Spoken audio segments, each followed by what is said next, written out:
Sa susunod na taon, tataas na po ang kontribusyon ng SSS ng mga miyembro nito. 2011 pa raw isinulong ng SSS ang dagdag singil sa monthly contribution rate na inaprubahan ni Pangulong Noynoy Aquino.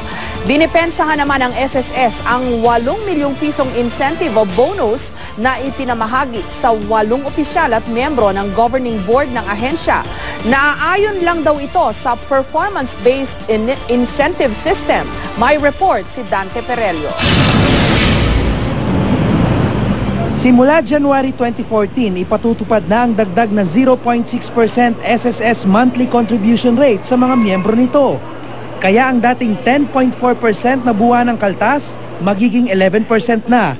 Ang isang empleyado halimbawa na may kitang 10,000 pesos kada buwan, may dagdag na contribution na 60 pesos. Pero dahil may hati ang employer, magiging 30 pesos na lang ito. Ang dating monthly salary credit ceiling naman na basehan sa hulog ng bawat miyembro na 15,000 pesos, magiging 16,000 pesos na. 2011 pa raw isinulong ng SSS ang dagdag singil sa monthly contribution rate na inaprubahan ni Pangulong Noynoy Aquino.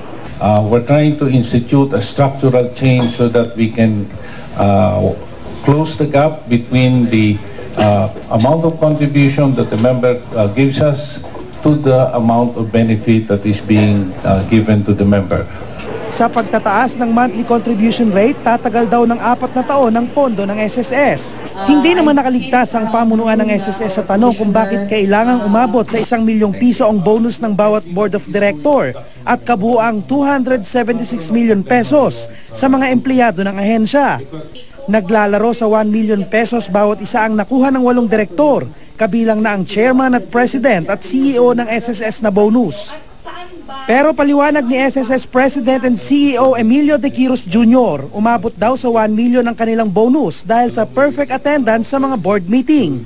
Ayon kay De Quiros, 40,000 pesos daw kasi ang bayad kapag dumalo sa board meeting at 25,000 pesos naman pag committee meetings. Hanggang 2 beses daw kada buwan sa loob ng 1 taon kung isagawa nila ito.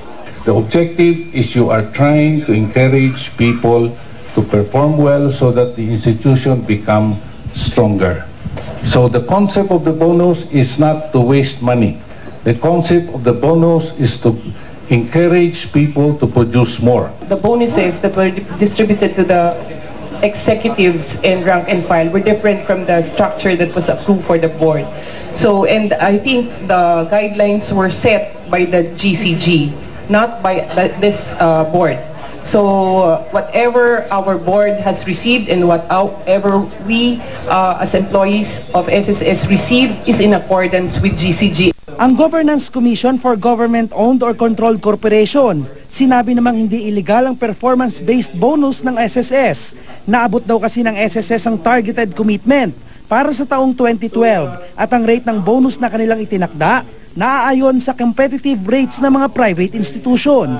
Importante naman nga yung public office, hindi naman to pinagkikitaan dapat, no?